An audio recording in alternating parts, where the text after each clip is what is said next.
So, This is the SEC roundtable. Oh, yeah. okay. Let's Caroline. I'm not an introducer. This is the. I mean, we can look. This is just a little fun, little mixer, little social hour. Actually, I think we should do a chocolate milk bit. I think we should all. Need to it's a start with chocolate that milk. first. It's a chocolate milk roundtable. I'll go get us glasses of chocolate. All right, we'll talk till you get back. You might want to bring an extra cookie too. Just for professional purposes. Yeah, we need to test all of them. Alyssa just recorded me from this far away. And Was said she she's going trying to to put get it on every Twitter. single hair follicle on your It's face? gonna be awful. And she's like, I'll put this on Twitter. I was like, if she did Instagram, at least I could have the option of not sharing it to not my reposting, story. yeah. Twerter, it's over. Why did she do it so close? Because it's Alyssa. And it's all right. We'll get her back. Just to be We'll get a her back. twerp. Yes. So, Caroline Fenton, Billy Liucci, TBob baby. I'm here with my LSU pal. So when he gets I back, actually do have a good story for you as we're having an LSU and Texas A&M Let's hear it. roundtable. So I was on with our friend Alyssa Lang, who has an affinity for getting every single hair follicle on your face on social media. And we were doing a radio show together a couple of weeks ago, and Thank we were God. talking about how this year we were not going to get caught up in the Texas A&M hype because we were victims of Texas A&M hype every and they single all year. blamed me. Oh, of course, we No, blamed you. get Of course we involved. blamed The you. Texas A&M hype But is as real as Alyssa- this chocolate milk. I'm telling you. dude. Alyssa told me, she said, Luke, I can thought get you us were an some Aggie. cookies? So you were an She Aggie. said, I Chocolate thought you went to chip Texas and A&M. whatever's Because of not how oatmeal much you raisin. just hype up Texas A&M every single year. And that was a true come to Jesus, pinch yourself moment. Who, of this Alyssa or is not, you? Alyssa said that she thought I was an Aggie because of how much I bought into Texas A&M football every year. Well, she so that's does a pinch too. myself moment where I have to really kind of, Recenter. recenter and understand that I'm not going to let myself do it this time. Not again. You're not different this time. We're breaking up for good. Can we talk about the number of LSU fans that I have to tell them, like, I'm friends with y'all and Hester, and like that I went to LSU games in high school and college. Twitter LSU thinks I hate LSU, but more and more, though, they're starting to figure out that I don't. Yeah, I feel they like do little go by after you. little. LSU Twitter does They go do. after you. I think for most sure, Twitters go after you. That is true. It's You not kind just of are. LSU. Oh, look at that, dude. The There cookie you and go. milk mixer is in full swing. It's like Christmas Eve over here. We do have to address the elephant in the room is Which the is? massive vat of chocolate Look milk at this thing. that T-Bob Bear just delivered. What a classy glass, though. It's so easy to hold and pour. I've never seen a Should glass that be like like this. we have I to love this. finish that before we get up? Should we just get 3 straws? It kind of looks like a trophy. Like if it's you like- attach it to a base, and we could hand out the chocolate milk media trophy. Like the best take of the week gets the milk. Gets or the milk jug. gets doused in chocolate milk. I mean, Like that a bowl sounds, game. That sounds truly awful. Imagine the like we Got run Milk up on- chocolate bowl game. I Who feel would be like the best to douse in a Victoria's chocolate milk on Thursday in the media? out of the media? I mean, this is a selfish kind of narrow answer, like to my world, kind of myopic answer, but like I would love to just unexpectedly pour Moscona. chocolate milk all over Moscona. Yeah. Because he's very much He's very much Very a straight serious, man, yeah. very serious, and he would get furious. Yeah, he would. If I did that. Probably too. like his favorite shirt. I should save that for like a whiskey and wine this fall or something. Would it Dude, be the worse whiskey to be and wine's doused in chocolate milk or in regular milk? I kind of feel like regular milk. I don't know. I think the chocolate. Wouldn't chocolate be a bit Sticky. stickier? Yeah. It'd be sticky. Yeah, I kind of like have always wanted to bathe in milk. If we're being completely honest, Okay. I Let's feel unpack like that. I feel like I think they actually do that. So I was gonna Like, say, some women to be have fair- like some kind of milk thistle. I or- feel like spas do sort of milk baths. Also, I feel like there's I've been on the internet for a long time. And I think I've seen videos in bathtubs and milks and stuff like that before. And I just always thought that it looked like it probably would feel really good on your skin. It's And like a mud bath. Yeah, you're thinking but of like a mud. milk. You're actually thinking of Okay. a mud. No, bath. I'm thinking of a milk bath. I'm telling you guys, don't Google milk bath at work. But if you Google milk bath, there's a lot of milk bath content on the internet. That's all I'm saying. So what does it Is it good for the skin? I think so. Is it soothing? I have no idea. I feel like it would be. I feel like cold, we have ice enough cold milk to take a bath in today. I could just dip my entire fist there. No, I mean, you don't think that, like, outside looking in, like, something about the silky texture of milk wouldn't feel a bit refreshing if you were completely enveloped in it, like sort of a soft pressure, a little more than water, but still liquid. A little bit soothing. Yeah. I'm getting talked into it, except I don't think that I'm going to be talked into it enough to actually execute said milk Would bath. I want a cold milk bath or a warm milk bath? Oh, Warm cold. Warm milk. Then it starts to smell. Yeah, a hot milk. A hot milk bath? That's true. Sour milk. Can you imagine how nasty the milk would get after a couple people bathed in it too? Yeah, I wouldn't do that. Just a lot So of. now we're having like a milk bath I don't even party. like drinking. Yeah, that's what this someone. is. This is the precursor. This is all a bit so I can eventually invite both of you to my room. I've got a lot of milk in there. This has all been. You had them bring that out there, I've been didn't you? stealing these jugs. You're and a just milk running them predator. upstairs, and they keep refilling them, and now my entire tub is full. And all of the people here at the Omni Hotel and Hospitality are like, these grown people are They love drinking milk. milk like absolute crazy.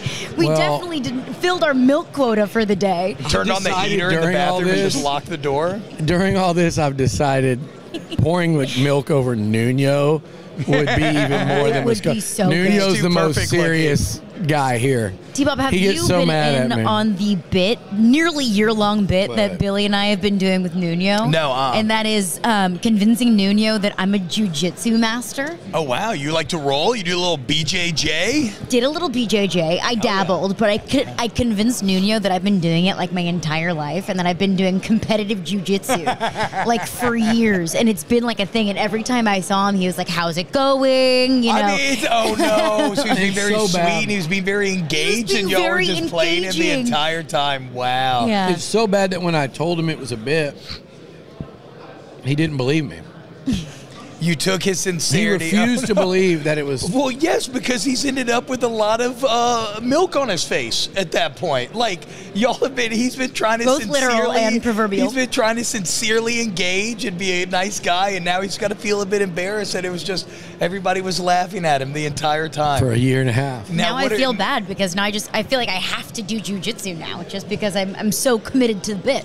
Sure. Yeah, I mean, I guess look, Nuno's what nodding you need his to do head. is, here's what you're going to do. You can do a little jujitsu. We'll get you started on the Joe Rogan podcast. Mm-hmm. Then you can start loving, like, some Shane Gillis stand-up. Oh, I So I'm going on my Gillis. path to being an insufferable human being. Yes, Hey, yeah. I Shane mean, Gillis. that's the steps, right? Yeah. I'm pretty clear. I actually really do First think Shane step Gillis is is pretty fucking acceptance. funny. Yes. Gillis said he's going to be at the A&M Notre Dame game. Bro, that Big game, Austin guy. You want to talk about the game that I am most fucking hyped for? Did I just segue? Out of conference?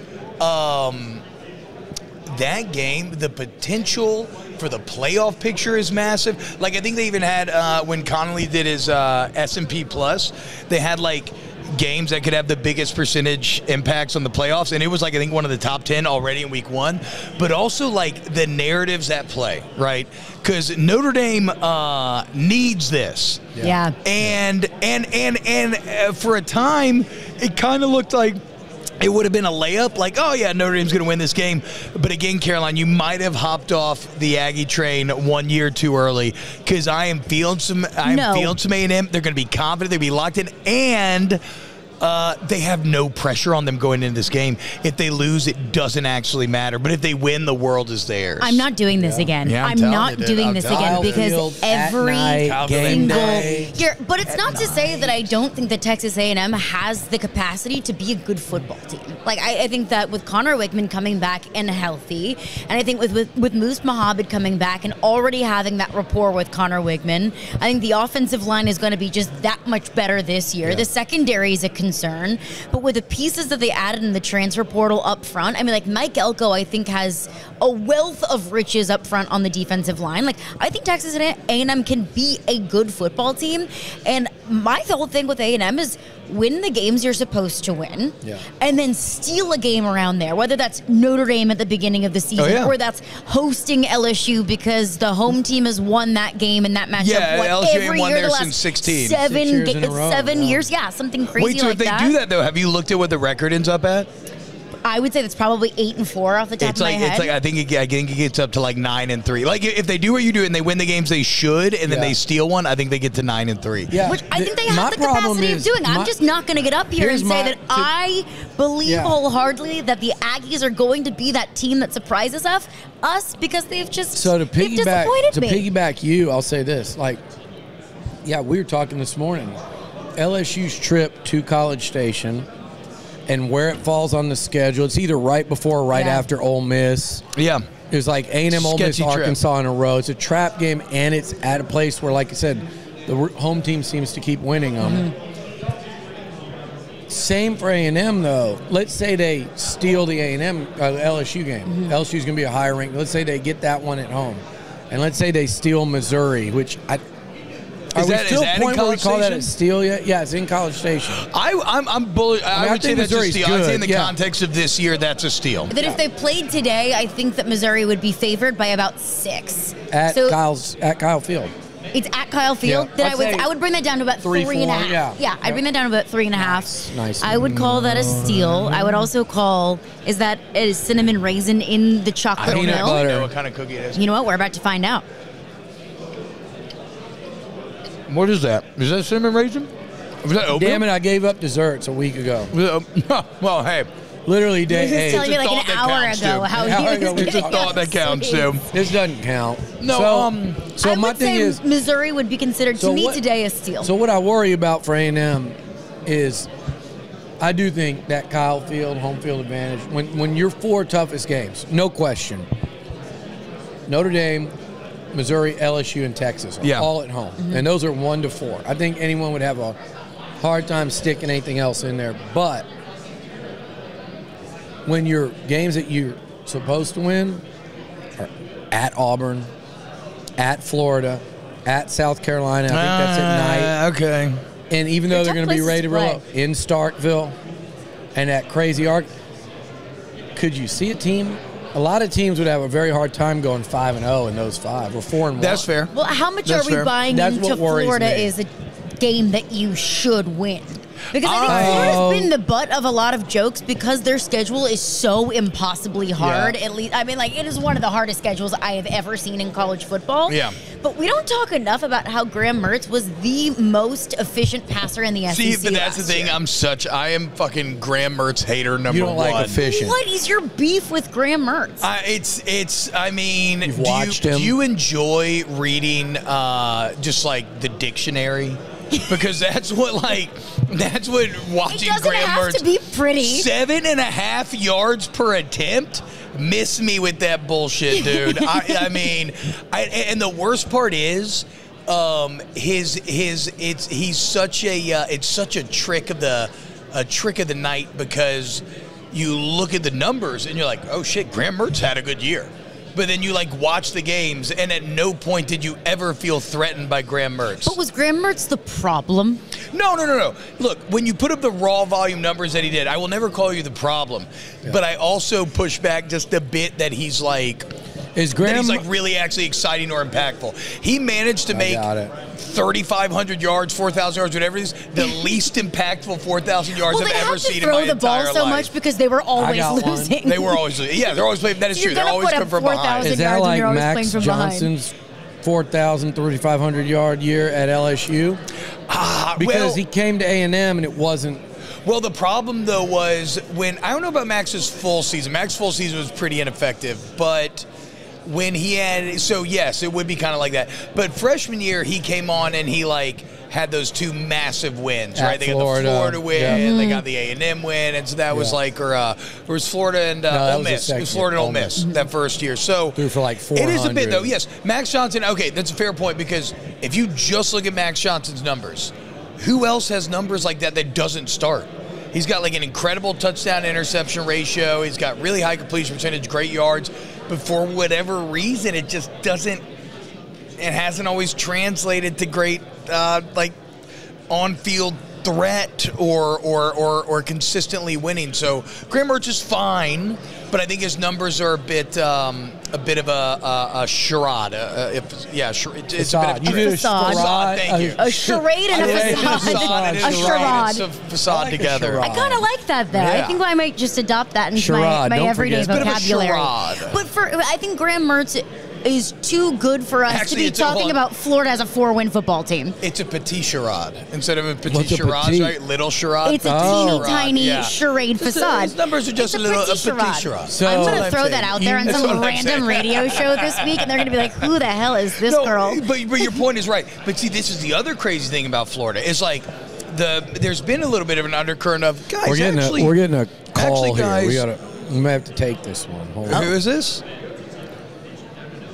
The government name. Wow, the big flex. Yeah, the The government name. Michael. But like, so now people are starting to be like, oh, Florida might actually be like, Florida might actually. Oh, no. Okay. I don't think like Florida is going to be like great.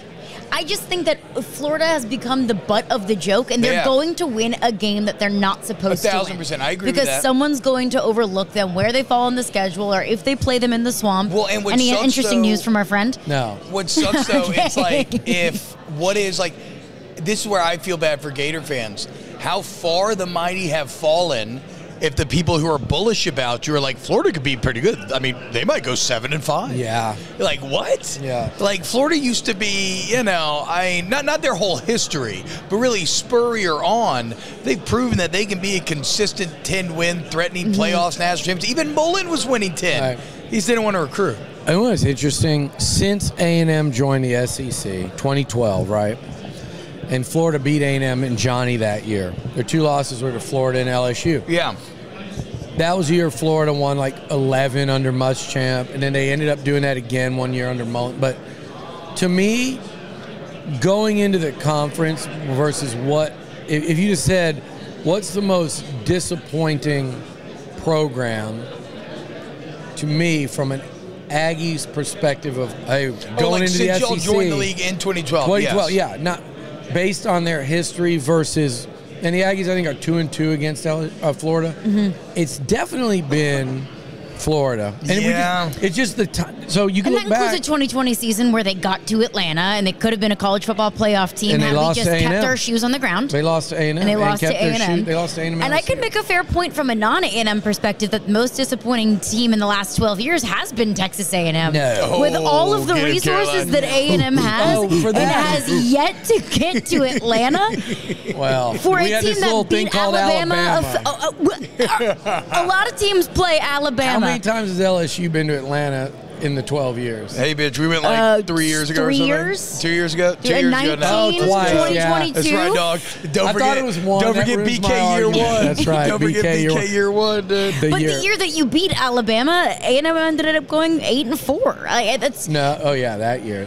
That Yeah, killed. that's- That killed. like, you. how do you beat that killed Alabama and then lose stupid Well, because games you lose that to you Arkansas, shouldn't lose Mississippi to? State the 2 weeks before that. That's the classic like that is You're like making how me I eat feel more about cookie. Oklahoma last year, where they had the worst possible 10-win season you possibly could have because Yeah. they They beat a Texas team that went They to the did college football hard thing. playoff. They did the hard thing, and then in losing to Oklahoma State, not only do they deny themselves a Big 12 championship on the way out, Yeah. they lose a rivalry to their to Oklahoma State that they never lose, and they literally put Texas over the top. How would we be Playoff. talking about Texas if they didn't make the playoff?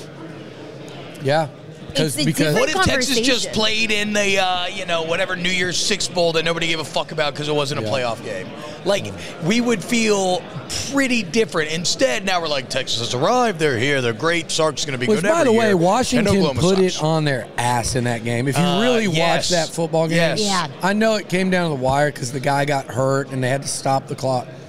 Oh, that Washington shit was so crazy at the controlled end. that game wire to wire. And it wasn't even the best day passing wise for Washington. Like, No. they were dropping a lot more footballs Yeah. than we're accustomed to seeing the Huskies They drop. won the line of scrimmage against the Well, Longhorns. that's why which I'm is- worried Which about. was what Texas's bread and butter was, at least on the defensive side of the ball, was they got to the quarterback. Now, granted, in terms of neutralizing that front seven, Penix was kind of out of his mind that night. Like, he was. had a lot of insane, like, Sweat and Byron were up the middle, and he was just like sidestepping Dealing, and making plays. Two NFL, defensive linemen Like all that's up in why your Penix face. win the first round, I feel like, right? Yeah. But I think that's the thing about Washington last year, though, and DeBoer is that as much as we think about their passing, in every big game, if you look up like their numbers, they always ran the ball about 35, 40 times. Like, so they want, like, even if they're not being very effective with it, DeBoer knows you just have to run the ball because you have to. Only now, I think he's even though Washington's O-line was good last year, I think Alabama's going to has potential to be better this year, and he's got 2 better running backs. Okay, so I think you just answered my question. Where do y'all stand on the Moscona Bama is dead scale? No. It's funny. Matt says he keeps getting asked about that. Stirring the pot. And I said this earlier. Trust me, if anyone knows about for a fact in this rivalry thing, it's me. I hate Alabama down to my last non-fertile sperm that is swimming around inside of me. Like, I hate Alabama. Again, I got fixed earlier this year, and yet still I can feel the anger in there. They hate Alabama.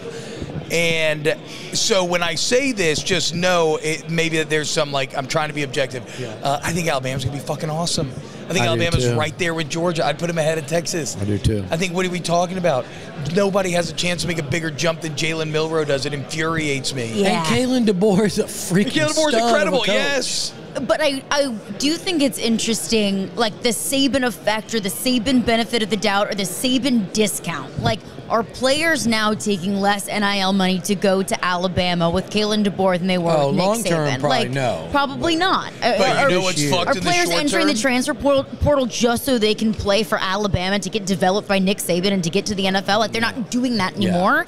But I do think that Alabama can still be a college football playoff team. So you know what's fucked in the short term, though, is that because long term, who knows, right? But I was talking to the next round guys, and I was like, oh, and now DeBoer, you look up, and Alabama's number 2 in recruiting. Well, apparently I missed it last night.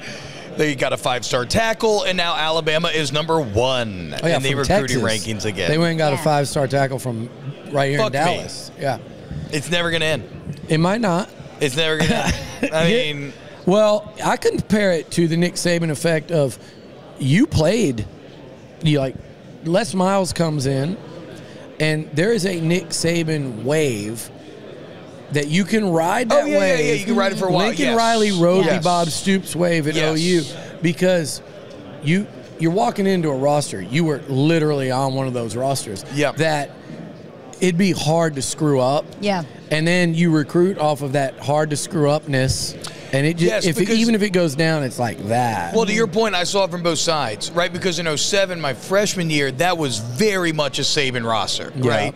That Les was in winning with. Yeah. But to your point, you gain so much notoriety and success and everything that then Les, who was a good recruiter, but was able to put together a bunch of top 5 classes of his own in a row. And then eventually though that tail kind of sputtered out for a multitude of reasons. But yes, it's a very good point. But the problem is, I think Kalen DeBoer is probably a better football coach than Les Miles. Guy wins like 90% of the game. And so it's like, okay, again, you have now. This is like if Luke Skywalker took the hand of Vader. This is the good guy being like, no, I can use this power for good. Yeah. And he'll probably be tainted and turn evil, but he will rule the universe, unfortunately. So it bums me out. I think that's a good analogy. I think it's intellectually dishonest. There it is. Words are hard today. To say that it's going to be like no problem, no drop off, that like Alabama's not going to suffer for losing Nick Saban if we're going to talk about Nick Saban being the best coach in the history of college football. But I think that both things can exist, that we can talk about how Alabama will never be the same without Nick Saban coaching that football program, and also say that Kalen DeBoer is a hell of a coach but might not win 6 national championships. It's just crazy to me. And can keep that program afloat. It's just crazy to me because my take along those lines was always like, well, I'm sure DeBoer will win a lot of games, but when it comes to recruiting, I'm sure he'll be top 5, but he's not going to be number one every year. Like, it's like, no one's ever going to do that with the amount of consistency that Nick Saban did again. And here we sit. Who is he just went Star Wars on me, so I'm going to ask TBob. I'm going to see TBob's creativity here. I'm not questioning it. I just want to live in it. Yeah, you just want to live inside my the warm brain. milk of this this answer. Can't help Who but is notice, the Caroline, you haven't frozen- touched your milk. Who is the That's weird. That's weird, isn't it? Who is the It's just frozen? cooking under this light. Who's the Trying to get it warm. frozen Han Solo of the SEC? Oh, Coach or team? Mark Stoops. Even though I hate to even give him Mark Have Stoops. you been thinking about that? No, but I hate to give Mark Stoops Han Solo because I'm like a Mark Stoops hater. Not from anything personality wise. I just think Mark Stoops has pulled like the biggest wool over everybody's eyes in terms of like having not that much success, but like everybody's like, he's fucking awesome, and we pay him $9 million. So you would have been on the A&M Regent side that said, hell no. Fuck yes, dude. I think Elko's a way better hire than Mark Stoops. If somebody had tried to tell me they're hiring Mark Stoops, yes, I would have done everything in my power to shut that down. I would have frozen him in carbonite so he couldn't come coach. But I guess the frozen is not because of Han Solo, but it's because Kentucky's frozen. They're complete. But it comes with this caveat that like, but if you didn't have Stoops, you'll suck again. They're like threatening Kentucky fans' insecurities at their core. It's like they're gaslighting Kentucky fans into you suck and you cannot be good except for this guy that has made you okay. And you can never do better than him and you never should try to. I always, whenever my friends are dating guys, we use the term plain bagel. For the guy that is like cute enough and like has like a good enough job and he's nice enough and he's good enough to you. He's just like, y'all are so we mean. We used to say bagel. paper potato. My sister used to say paper potato. Same thing. just like, yeah, like you're like, there's nothing wrong about you. There's fine. nothing off-putting about you. Like a plain bagel is fine, but it's not an everything bagel. Nah, everything and bagels are fucking It's not a great. cinnamon raisin bagel. Like Yeah. it could be A little better. sweet, but still tasty. But still delicious. Yeah. And that's what Mark Stoops is. Like, you're gonna win 8 games. Yeah. And sometimes it's gonna be really fun, and sometimes it's gonna be really boring. And you're gonna get a quarterback out of the transfer portal that, like, maybe some people have heard of, and maybe some people have never heard of him in their life, and they're gonna, be fine enough. He's a plain bagel. He's a plain bagel. And the thing is, this is the most shocking Mark Stoops stat to me, is he makes, what, $8-9 million a year, right? He's been there for 10 years. He has 2 wins over teams that finished with winning SEC records. 2. Yeah. And both of them finished That 5 and 3. came up a lot in and were those- not particularly impressive. Yeah, In exactly. those 6 hours that he was the A&M coach, that came up a lot, or that he was. Yes. And it's like, It's a fair point. Again, it's like, yes, he can get you to a point where It's that's Kraniak. fine. But no, I don't know, man. I just feel like it's you just always, every time Mark Stoops starts, it's like, oh, hell of a coach. Kentucky was awful. Now Is they're Slosh okay. the Lando Calrissian? Schlossnakel? Lando from No, Return of the Jedi. Which one was that? Where Oh. Yeah, but no, where he but Lando turned on redeems Solo? himself. But Lando redeems himself in Jedi because then he leads a fight on the second you're Death right, Star that and was everything. Empire. Yeah, Yes, yeah, yes. yeah. I haven't seen a single Star Wars movie a day in Jesus my Christ, life. I know. Caroline. I know. Look at him. Look at him. No, it's fine. I mean, everybody. I mean, I don't know actually. TBob, you are a big college baseball fan. Yeah. You really dove all in during that LSU title run. I was following I've you slowly but daily surely, during that. I've slowly but surely fallen in love with college baseball the too. older I've gotten. Yeah. I loved baseball growing up. Loved the Braves. I grew up in Atlanta. Around junior high, high school, I started to get pretty bored with it. I stopped playing, stopped caring. And then it's just so funny. Baseball really is a sport that appeals to you as you become older and more boring. It's like, I love it because I don't always have to fully lock in. And I can, like, be doing laundry or float in and out of games. I can do stuff with my kids during the games. But then also, like, I love the I think it's one of the best social sporting experiences where you get the neighborhood dads together and you're all outside, like, drinking beer and you're watching the game. You can just watch for hours, but you're really talking as much as you're not like as like live or die locked in as like football or basketball, which are just, nonstop. Well, it's fun when you're good. And so, yeah, and LSU's awesome, right? Yeah. And then so the national championship run was just this, like, torrid, incredible, just like So mind-blowing who were you pulling pace. for when the Aggies were going against the Vols? I was going for A&M because although both were kind of really bad for LSU, the rise of Tony V represents a darker power in this universe than Schlossnagle would have, simply because, I mean, what?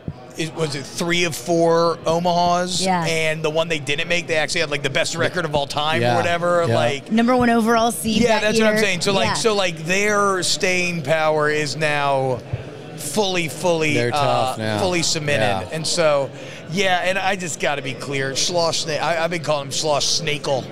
I think the karmic move of what he pulled is so bitch made and so weak, so hypocritical, so what a betrayal of his players' trust. How disrespectful he was to the reporter was just the icing on the cake. And I'm not saying that I don't understand why a person makes that move. The move itself is not inherently bad, but how he handled himself at every single step along the way was bad.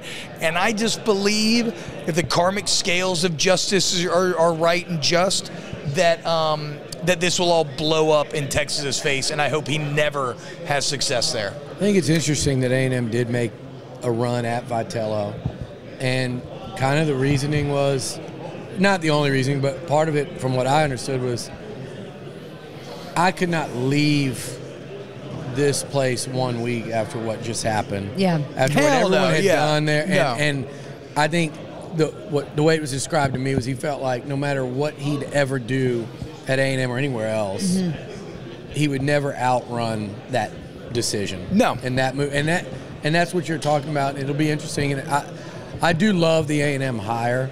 I think the Aggies will be there to stay. I love what LSU's doing right now. I don't love it because I wanted to steal all your players, dude. You almost did. There were several that had they not made the right hire, I think would have at least 3 would have been at LSU. I can think of a couple that would have been at Tennessee. What's interesting, I don't think not a one of them was going to Texas, and not a one of them came from TCU to A&M. I It's think interesting. it would just be, it would feel icky. Yes, But dude. I knew nothing really about Michael Early as a coach or a person, and it told me everything that I needed to know about him and the respect that he has in the locker room. Yeah. When all of those kids that entered the portal, like, let's be honest, probably got very healthy offers from other places in the SEC for their services, and they said, "Yeah, no thanks, I'm going to go back to Texas A&M." Like, that said everything about Michael Early. They love that guy. I mean, you can tell doing this long enough, like, when people are just saying what they have to say when they legitimately believe something. And yeah, those cats love Early. Now he's got a lot of pressure on him, so I don't know. Yeah. I mean, think about need the this. Texas A&M baseball series in College Station. I it'd be need so it good, more dude. than I It'd be need so good. oxygen to breathe. Did y'all see the A&M Florida game, the first game of the World Series where Jace robbed the home run? It was, Yes. But did you see those 2 lunatics that went after O'Sullivan? Yeah, that was a bad look for A&M. Are terrible those your look. guys, dude? Are they TechSack subscribers, dude? Probably. Honestly, probably. Probably. Okay. Fine. But we disown them. To be painfully clear, here at TechSack, we do not. Here's what I condone. thought about, though. What kind of is A&M going to kind of reach out a hand and say, "Hey guys, we know we've kind of just pushed you aside, and what's it called, shunned you from the family after that display, but we're going to need you back for one series." Could you imagine those 2 guys if you put them next to the Texas dugout? It's like a Suicide Squad deal. It's like when the government. It's like the iron the Contra scandal back in the day. Like, the government needs to do some greasy shit, but they can't really have people knowing. So under the table, you're like, let's get the all bad right, guys back look, in you here. want to get out of jail? Yeah, come on. Let's get them back. Come on, we have a mission for you. I mean, their heads would absolutely explode, but so would Slosh's. Last thought for me on just college baseball. You know what's fucking crazy?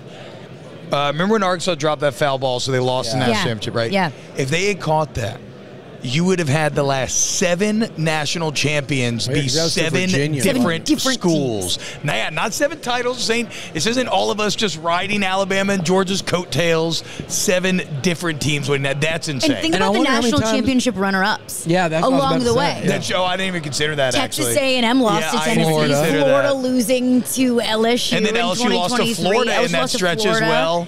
And we got several SEC on SEC by the way, you're national championship OU series. was a finalist 2 years ago because they eliminated A&M. Oh, OU lost to Ole Miss in the final. I did not realize that. And Texas, obviously, with their history, and now they do. Vanderbilt won in they did hire a 19. great coach, so it's going to be crazy.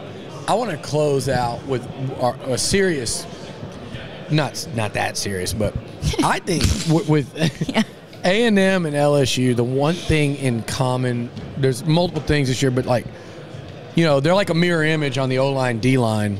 And I think, that D-line for A&M should be elite, full of NFL prospects. Same with the LSU O-line. We talked about that earlier.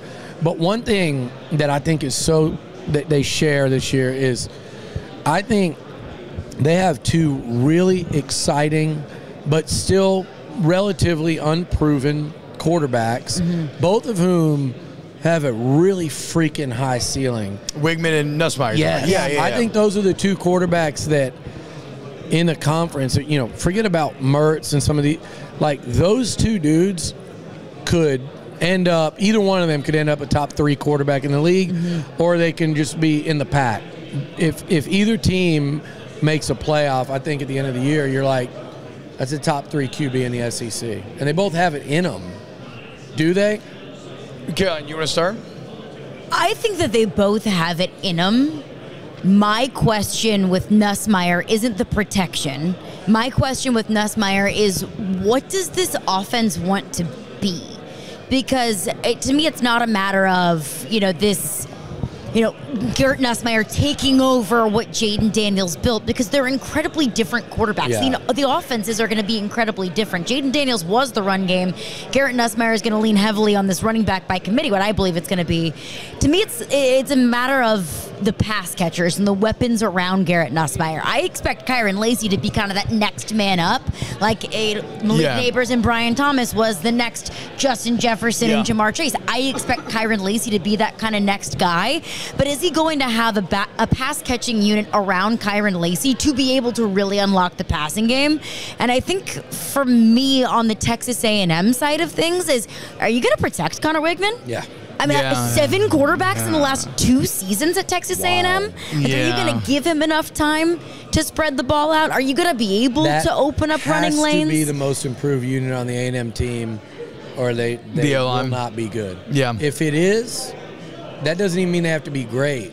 If he has a good O-line, it's going to be night. I mean, that's like Ole Miss. If Ole Miss has a good O-line, then they probably do the whole 11-2 playoff thing and actually threaten a championship, because that's like all that held them back. I think my tagline with Milroe has been, out of the established quarterbacks, he has the chance to make the biggest jump.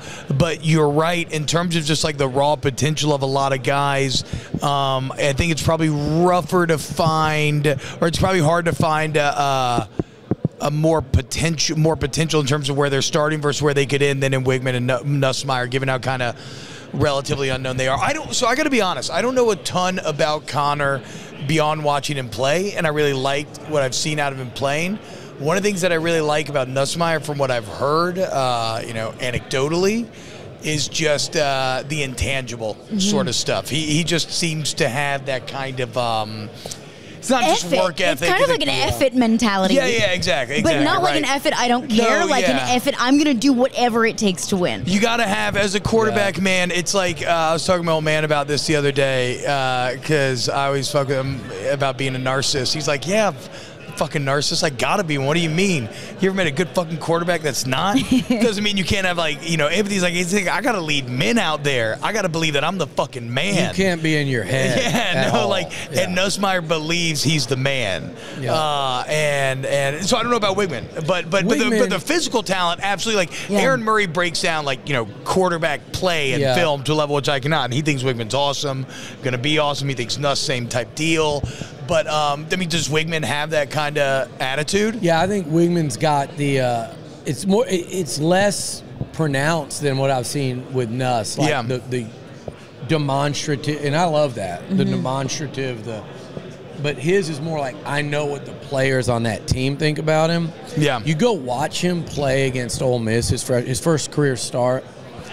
He gets absolutely smoked, probably as hard as you can get hit as a college quarterback. Missed the Florida game the next week because of the flu. I'm not sure he could have played. It was the very next play, he throws a touchdown. Stayed in the game, never missed a play. Yeah. And he's got a quiet confidence about him. But I think that the intangibles for Connor, and Aaron could probably point these out because I know before he got hurt in that Auburn game, I talked to TBob about him and I talked to Jordan Rogers, and they were both like, dude, like the things that he does that are uncoachable, basically. Like how quick he can get rid of the ball, where he delivers it, finding the open guy, and just not scrambling, but just feeling the rush, taking that, little step, different arm slots, like all those things that you can't coach. Yeah. He's got all of that. I think the big thing is what she said. Can he stay healthy? And by that, I just mean, can he get protection? Also, he hasn't been put in, it's kind of crazy because for a while there, Jimbo was such a quarterback whisperer that we assumed that he still was, but we finally all kind of had to admit, well, wait, not only is he not a quarterback whisperer, but his offense has actually become dog shit. Yeah. like he hasn't evolved it Like at it's all. not 2014 anymore. No, it really just stayed bad and did not keep up with modern offensive theory Even or with new philosophy at all. Yeah. So it's like, so maybe now, Wigman has a huge chance to improve just because he could be put in way better positions to succeed. Colin Klein's a fascinating OC too. I know that the two finalists that Elko was very serious about were Colin Klein and Denbrock. Yeah. And I know the LSU fans didn't think this at the time, and they raked me over the coals. But I think he was ready to leave. I think he would have left for A&M. I think LSU was ready to pass. If I'm wrong, I'm wrong. I think they were okay with passing the torch. I was going to say, bro, I know for a fact that Denbrock was pretty pissed about everything. Yeah. And basically, they went to him and were like, look, we want to make Joe Sloan cozy. And he's like, what the fuck? Like, I just engineered a Heisman Trophy winning incredible offense, and you want to also that's basically like my apprentice. Yeah, and now you want him exactly. To you're be very clearly to trying to replace equal? me. And that's right. how coaches like that move. There's always a reason. So Slosh, there's a reason. Jimbo coming over from Florida, there's always a reason. And people that really know would go, yeah, it doesn't make sense on paper, but here's why. So I think he was available, and certainly he's really damn good. And A&M's going to another wrinkle to that A&M Notre Dame game, right? Oh yeah, true. It's Denver, but it's also the quarterback from Duke over the, but Elko fell in love with Colin Klein. Really? He went and met with him in Denver for 3 hours one day. That's and important that was as well, man. You got to like who you're working with. That was one of the disasters of the Ogeron era was, O was going to get the job. He had promised he had Lane Kiffin locked up. Saban's like, fuck that, shuts it all down. And then so they're scrambling, and they just hire Matt Canada because he was the hot prospect. But then they start working together, and they fucking hate each other. And all of a sudden, it's just a complete disaster. And that was a completely failed experiment. Yes. The Bo Pelini disaster of 2020. Yes. I love those days. Yeah. All right. No, but I'm excited about the Elko era. And I also think that defensive head coaches, it's so important to acknowledge that you don't know what you don't know. That, the defense is his bread and butter, that he's going to completely, give the offensive coordinator the reins of the offense. I think that's important. And I think it's important for a coach to say, look, it's yours. I'll but throw my hands up. But the only way you do that is if you trust the guy. Trust and if respect. you really like him, right? And so that's why the relationship matters. Yeah. You guys are invited to College Station. She has come. Whoop, whoop. You have not. I'm always doing whiskey and wine. Okay, well, bring it to tell the bar that they can come and do a remote. We'll still pimp out Don Juan, still give him love. Yeah. Pick a location. We can do that, dude. I'll pick it. I'll make sure it's done. As long as we can smoke inside, that's all that matters. We'll turn Texag Studios into a bar. We'll bring the chocolate milk. All right. You still have not touched your chocolate milk. I'm absolutely not touching it after this. TBob and I have a mall run to make. We're going to go do a little shopping. My wife's birthday's on Friday. Shop till you drop. We'll see you at dinner tonight, Carol. All right. Sounds great. Cheers, y'all. Thank you so much. All right. We'll see you. I don't even know what we did, but it was We'll see you tomorrow. More snaps later.